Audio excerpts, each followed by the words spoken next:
Development tonight is the federal government persecuting Nevada rancher Cliven Bundy.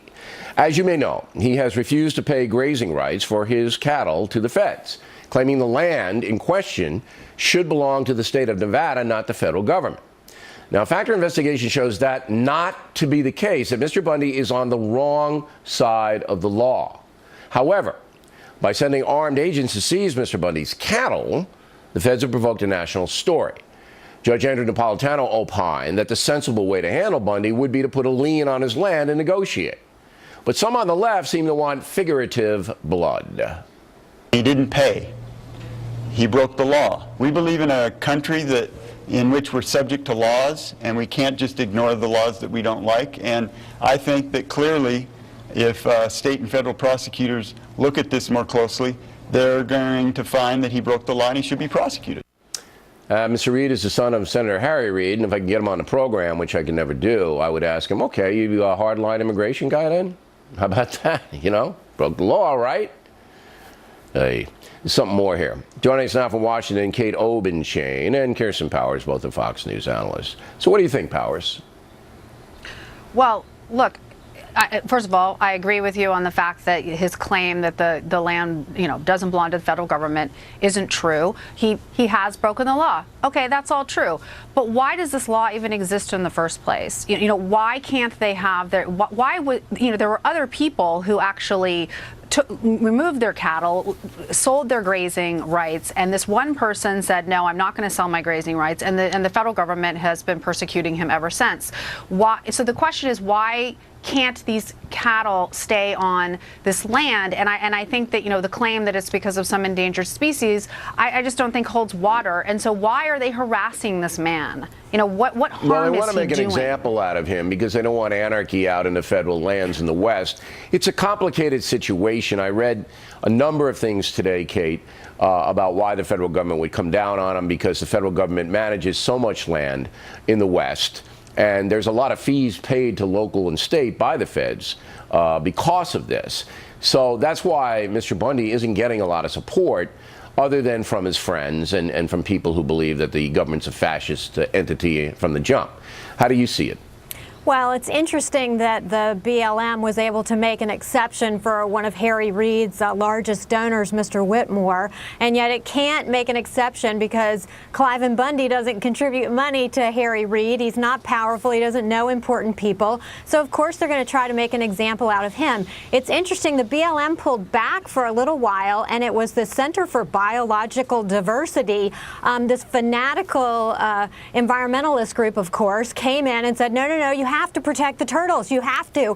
The tortoises, I'm sorry. So then the BLM initiated again. Right, but I think there is a lot behind this. Let's assume that there's a lot of nefarious politics involved with this. I think everybody knows this isn't really worth the federal government's while to send 80 guys out there to round up cattle. And Napolitano had the solution. All right? You can't allow it because anarchy is anarchy. You can't allow it. But just put a lien on the property. So the guy owes $1 million. He's never going to pay it. All right? And as long as that guy's alive, he's not going to pay a dime to the government. He'd rather go to the penitentiary than do that. But put the lien on the land, and then when he dies and things like that, you can come in and do what you want. And that kind of diffuses it. Doesn't make it right. I mean, I'm not siding with the federal government here. But I think that's the way to handle it. Would you be okay with that, Powers?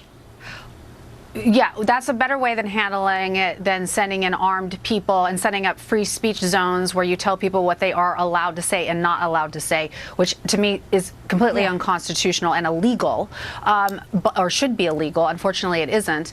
And no, I'm not okay with that because I don't understand why this guy is being forced off of this land. If you go all the way back to the beginning, like I said, the federal government came in and they basically forced people to give up their rights to their grazing rights. And I don't understand on what grounds they were doing that. Well, other than the fact that they have to protect some tortoises, which I'm sorry, the tortoises can coexist with cattle. I got the tortoises thing.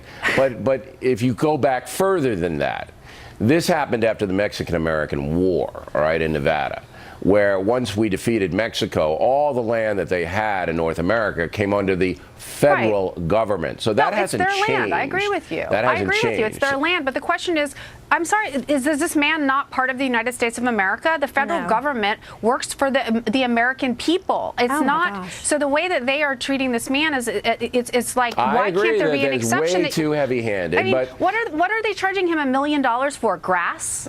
I don't understand. Like, it's fines. It's been going on. It's fines. It's this. It's that. But he's not causing any harm to anybody. No, except for the tortoises, and I don't even know where they live. And I don't think he is even harming the tortoises. Hey, first, can I just welcome Kirsten over to the right side? That she acknowledges that this government works for us. I'm sorry. I will have to say, though, Bill, this is not anarchy. Cliven Bundy is not creating anarchy. What you're seeing this response to is the anarchy of, frankly, a federal government that's picking and choosing which laws it's going to pick and choose who they go after. And I'll tell you this, if you don't believe this, you're crazy.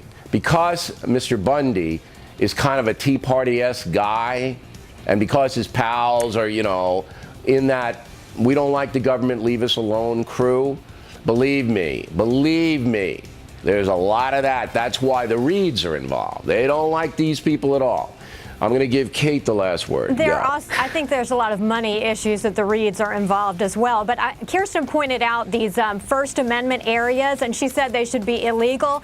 Well, what folks don't realize is the federal government didn't think it would be a big deal because these First Amendment areas are in about 40% of our college campuses where kids are not allowed to say what they want to say. It's the same thing. The federal government, the left is trying to control thought. It's trying to control speech.